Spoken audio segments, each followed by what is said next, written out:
원장님, 많은 분들이 궁금하신 게 엄청 많으시더라고요. 아, 그래요? 어떤 것들을 궁금해 하셨을까요? 모발 이식 잘하는 병원에 대한 질문이 가장 많았어요.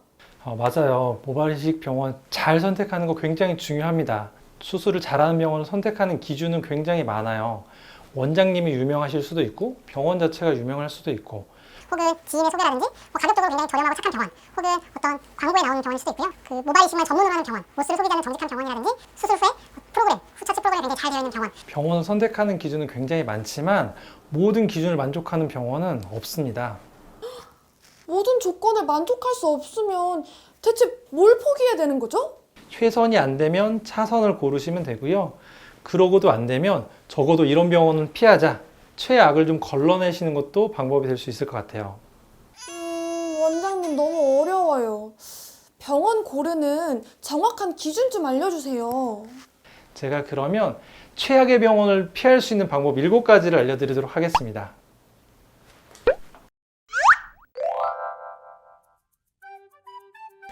첫째는 모발 이식 병원을 선택하기 전에 모발 이식에 대한 기본적인 공부를 좀 하셔야 돼요. 아무것도 모르고 가시게 되면 그 병원에서 호구 왔다고 생각하거든요.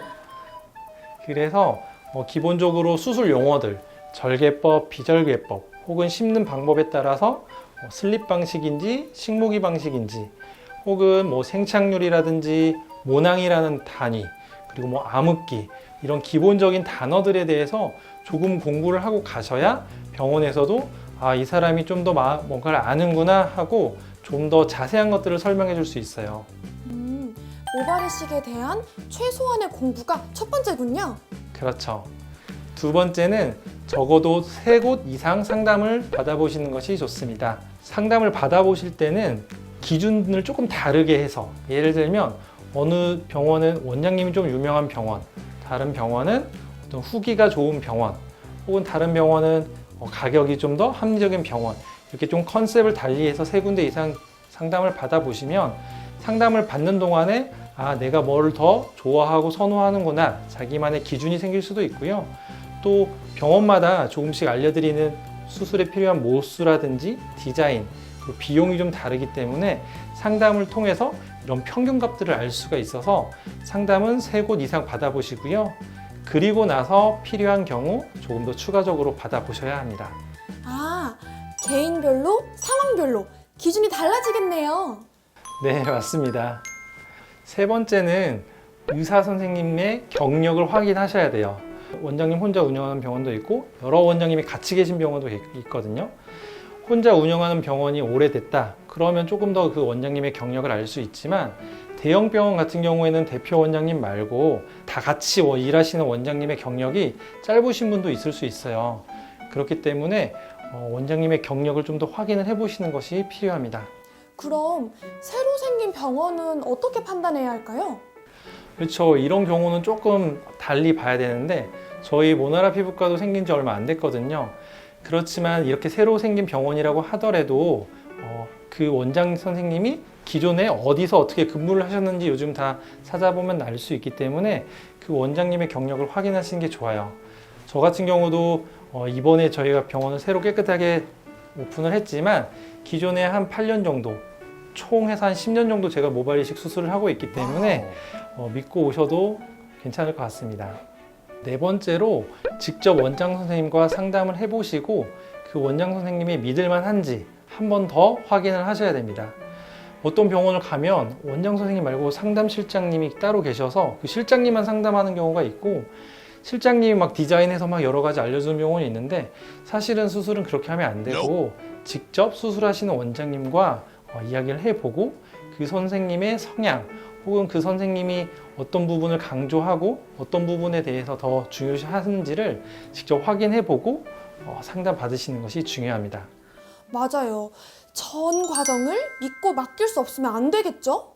물론이죠. 5번째로는 후기를 좀 검색을 해보셔야 됩니다. 병원마다 좋은 후기도 있고 안 좋은 후기도 있을 건데 요즘 후기 중에는 교묘하게 광고처럼 속여서 올라가는 거짓 후기들이 굉장히 많거든요. 저도 어디서 봤는데 좋은 후기들 중에는 조작하고 교묘하게 쓰고 그런 후기들도 많다고 하더라고요. 맞아요. 저도 그래서 직접 검색을 해보면 이게 진짜인지 아닌지 헷갈리는 경우가 굉장히 많거든요. 전문가인 저도 그런데 일반 환자들이 봤을 때는 굉장히 헷갈리실 거예요. 물론 좋은 후기도 많이 검색을 해서 찾아봐서 병원에 대한 퀄리티, 수술 결과를 확인을 하셔야겠지만 안 좋은 후기도 반드시 찾아보셔야 돼요. 6째는 수술 후 관리를 체계적으로 하는지 혹은 수술 후 결과가 마음에 안 들었을 때 어떻게 대처해 주는지 꼭 확인해야 합니다.